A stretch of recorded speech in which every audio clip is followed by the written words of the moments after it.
Let me explain that Dr. Lumsden has 15 minutes that he will be presenting his rebuttal, and then he will have a 5-minute summation.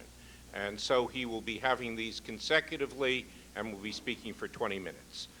Dr. Hansen will then have his final 5 minutes.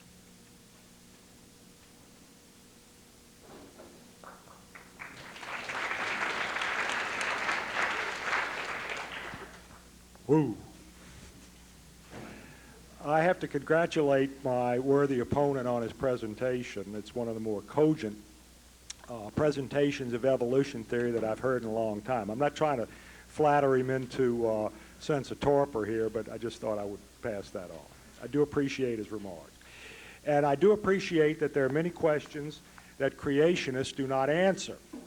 At this point, at least creationists of my ilk, who, when I address audiences of this type, discuss these matters with learned professorial scientific colleagues such as Professor Hansen, I try to keep this in a scientific realm.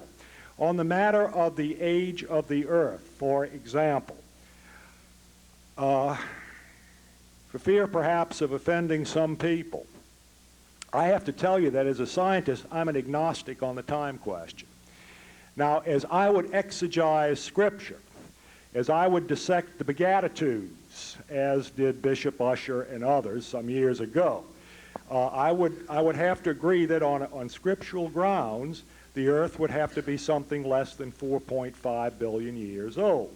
And depending on how much veracity one put in the historical accounts from Scripture, one would have something, again, appreciably less than that age. However, in going back to the scientific aspects, can we say that the Earth is, in fact, definitely, absolutely, without qualification, 4.5 billion years old? Can we say that we can assign specific, scientifically irrefutable ages to the various geological layers, the layers in the geological column, the major age groups? Can we say that? Is it then a strict argument from a Scripture versus scientific, hard, cold, unrefutable fact? I submit that no one can tell us exactly how old anything is much beyond the record of written history. This is not absolute. This is not chipped in granite. These are simply some analyses that have been done respective of radiometric dating of these particular geological formations, okay? And their suggested ages, okay, which are largely relative and based on index fossils and so on. And these are the numbers that actually obtained from several hundred specimens analyzed by the uranium lead method, potassium argon, rubidium strontium, and so on, the conventional, now conventional radiometric dating methods, which in fact portend to give us these long times. And you'll notice here in the statistics that the ranges are rather enormous. The ranges in the actual numbers one gets from the assays overlap. And if one does a critical statistical analysis of these overlapping ranges, means, statistical variations, and so on, one finds in many cases that you've got a 98% deviance of the mean. What does that mean? That means 98% of the time you get a different value than what you thought you were going to get. That's what it means. What I'm saying is that radiometric dating is subject to wide variation, wide fluctuation in the actual numbers, and you've got to be careful how you use them, okay? I'm not saying that radiometric dating doesn't tell us anything, but you have to be very careful in the way those numbers are interpreted before you start putting specific age group numbers on them. And the very old ages we have today in the scientific literature are largely predicated on radiometric dating. And the fact is that the statistical variation in these data make these numbers at any given point rather unreliable, unless you know a lot more about the sample than most people know about the samples when they take them to the lab to date. Okay? Rather interesting aspect of that in a practical sense. This is a cross-section of the Grand Canyon. I'm sure you recognize that. And this would represent a Precambrian basaltic stratum here, and this would represent something pretty close to recent time, up near the top of the canyon, okay? They're both basaltic formations resulting from volcanic activity and so on, and thus are particularly amenable to the rubidium-strontium method for dating old rocks. Those of you who are into dating old rocks bit. Stephen Austin, Professor Austin of the ICR, has taken samples of the Cambrian rock here, Precambrian rock here, which dates out to about, something just over 1 billion years old. I think it's like 1.2, 1.3 billion years, according to the rubidium-strontium method. He's also taken samples here from comparable basaltic rock at the top of the canyon. Now, the top of the canyon is only supposed to be about 1.5 million years old, thereabouts, okay, somewhere less than 10 million years anyway. Guess what these rocks dated out by the same technique? 300 million years older than those in the Precambrian formation. Now, one can interpret those data two ways. The canyon's turned upside down, or that there's something unreliable about the dating method. Now, it's not to say that the numbers are wrong. It just means that we're making certain assumptions about the samples that don't actually fit the samples in the way we calculate the numbers and translate them into dates. Okay? That's what I'm saying. Now, what I would like to do for the next few minutes is address some of the many points that Dr. Hansen brought up in the first part of his presentation. And one of those has to do with drug resistance. Now, drug resistance may in fact represent a new mutational change in the population, at which point we would have, in fact, a microevolutionary event. But as we also know, many instances of drug resistance per se does not represent anything new, but is in fact an induction mechanism of a genetic process that's already there. Example, phenobarbital tolerance in mammals. You start giving a mammal phenobarbital, you'll see an immediate narcotic effect, but if you maintain the same dosage over time, you'll see that the animal becomes resistant to the narcotic effect. He's in effect becoming drug resistant, phenobarbital. Is he mutating? No. What's happening is that the substrate, the phenobarbital, is turning on the genetics for an enzyme system that's already there, an oxidative hydroxylating enzyme located in the endoplasmic reticulum of the liver cells, the hepatocytes. So as you feed the drug in, the cell responds. Its pre-existing genetics respond. This is a normal liver cell here, and you'll see that the amount of granular versus smooth endoplasmic reticulum is about equivalent. This hydroxylating enzyme system is more or less concentrated in the smooth membranes of the ER, the so-called smooth endoplasmic reticulum. The next slide shows an image of a liver cell which has been subjected to phenobarbital treatment for about 2 to 3 weeks, okay? And you notice that the cell is essentially filled with profiles of smooth endoplasmic reticulum. The presence of the substrate, in this case phenobarbital, has induced an enhanced gene production of gene product, the hydroxylating enzyme system, and has resulted in proliferation of the membranes in which that enzyme system is located. It's been no change in genetic information, simply an induction of information that was already there. Be very careful at that point how you interpret these drug-resistant studies and how they change in population frequencies and so on at that point, okay? They may not be telling you anything about evolution, micro, macro, or otherwise.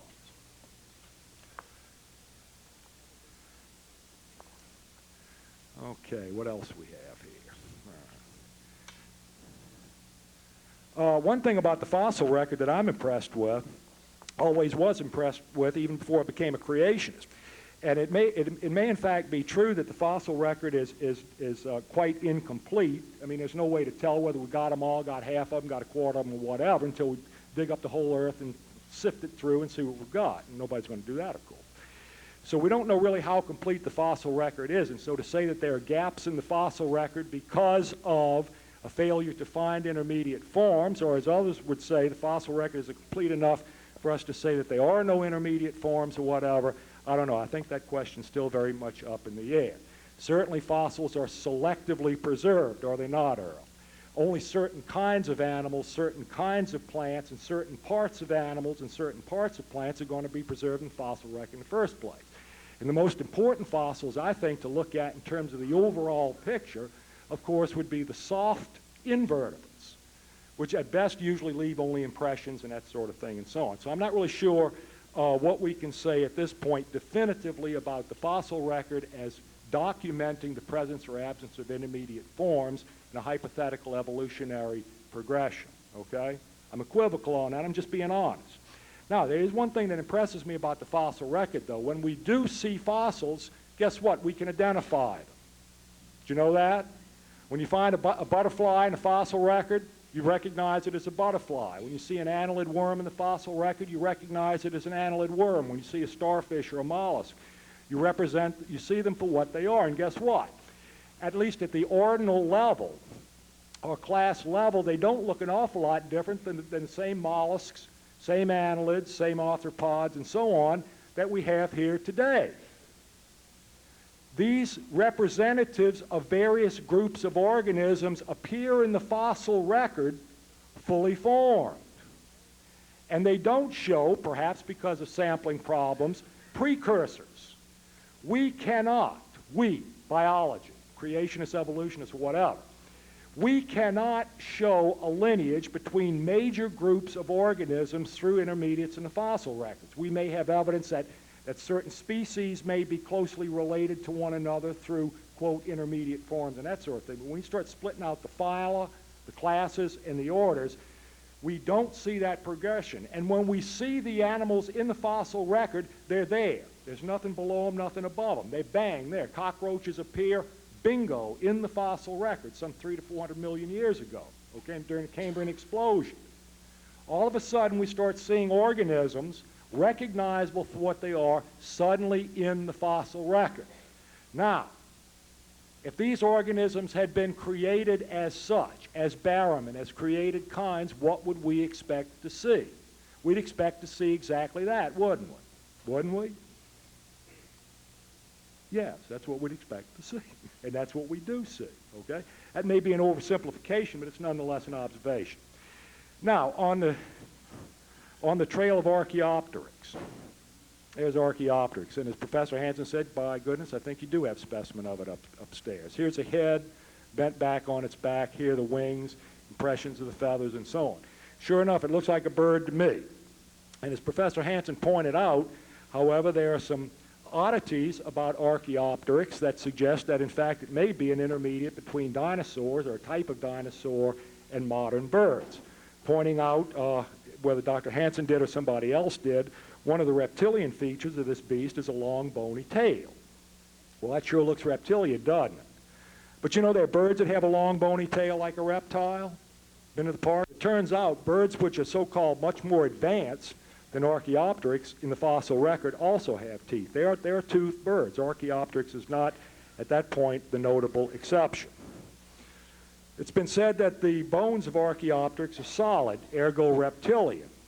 That is true. I think certain of the long bone structures in here, in fact, do appear to be solid. But at least in one specimen that's been studied carefully, semi-dissected, it looks like the bones in the skull are, in fact, sinusoidal, open bones, like birds, you know, hollow bones, make them light, that sort of thing. So it appears to be a mosaic respective of that carrier. Some of the bones are solid, some of the bones are sinusoidal, okay? So that's not an entirely distinguishing characteristic. And so on and so on it goes. So we have a choice to make with respect of Archaeopteryx. Is it, in fact, an intermediate as such, a transition? A transitional form is probably what we're really looking for rather than intermediate. Is it, in fact, a form that was in transition when it was fossilized between reptiles and birds, or was it, in fact, a bird already? Well, the thing that impresses me really about it being a bird is, in fact, the exactness of the feather structure. Feathers are extremely complicated suborgans. They do not form spontaneously from the same structures that form scales, even in birds. You know, birds have scales too. And scales and feathers form by an entirely different ontogeny. So you've got to bring an entirely new structure into play to make a feather. You can't evolve a scale, okay, into a feather. You've got to bring the feather in as a separate structure. And these are impressions of the Archaeopteryx feathers, which they're flight feathers. They got the little barbules and everything on them. perfectly good feathers, which makes me lean again with the evidence that it is in fact probably a bird. In any event, so what? Where was Archaeopteryx going? There is evidence of more advanced, if you want to call it that, bird-like structures in the fossil record. This one called Proavis is in a geological deposit which predates the Archaeopteryx deposits from Germany by some 70 million years. And Proavis is as much of a bird as the little red robin is in terms of its skeletal structure and so on and so forth. So it looks like if Archaeopteryx, what Archaeopteryx may be is an offshoot, a variation from typical birds, and possibly, in fact, something akin to what Sir Gavin de Beer called a few years ago a mosaic, like the duck-billed platypus. Duck-billed platypus, of course, probably more familiar to you than Archaeopteryx, shows a combination of features otherwise associated with other vertebrate groups. Okay, a duck bill, ergo avian, lays eggs. Hey, that's avian or reptilian, but it's got fur, it's got mammary glands, and so on and so forth, okay? And I think the creator pulled this one on us just to make sure we were paying attention. That's why the duck-billed platypus was, in fact, created. But it could be that what Archaeopteryx represents is an avian mosaic, to clear that point. At least that's my opinion on it, okay? And moving right along. As far as the horse series goes, there are a lot of divergent evolutionary opinions on the horse series. Professor Hansen shared one of them with you. General idea, of course, being that three-toed horses evolved into three-toed horses of this kind, with the two lateral toes becoming more vestigial until we finally had one like that. Of course, as you know, there are two really horse groups. There's one that's supposedly developed in North America, and Africa, and also in South America, okay? And they tend to show these three types in the fossil record. However, when we look at the ones in South America, what we see is single-toed forms in the older geological deposits, and the three-toed forms in the more recent deposits, okay? Now, either all of these formations have turned upside down in South America, and we got them backwards, or if there's an evolutionary series, it's opposite that from the rest of the horse series. So there's some question as to whether the horse series is being, in fact, accurately interpreted, at least by Simpson and others at Harvard.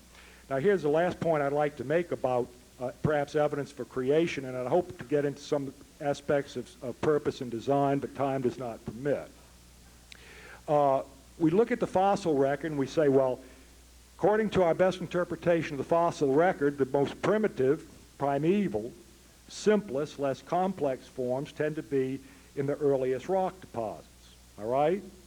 And then as we look into the so-called younger geological deposits, we tend to see generally more complexity. That is, we move from protozoa into multicellular plants and animals and so on up the phylogenetic tree. Well, among the oldest fossils we know about are microfossils, which have been discovered fairly recently in Precambrian rock, which has been dated back to about 3.8 billion years.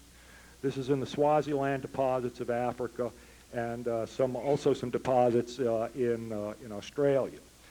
And by cutting sections, microscopic sections of these Precambrian rocks at 3.8 billion years, we found evidence of cell structure. And the cell structure, I say that in editorial this is not my work. We see evidence of a cell structure which is very reminiscent and in fact has been diagnosed as structure of blue-green algae, or the so-called cyanobacteria. And these are in fact identified as photosynthetic cyanobacteria by virtue of their C13 to C12 ratios. I won't go into that technique, but the carbon deposits associated with these microfossils, which morphologically resemble cyanobacteria, are diagnosed at that point as being photosynthetically active. 1 minute. 1 minute. Now, photosynthetic activity is not a primitive form of life. The cyanobacteria that we have today are the most advanced organisms, single-celled organisms we have, prokaryotic organisms, at least at that point.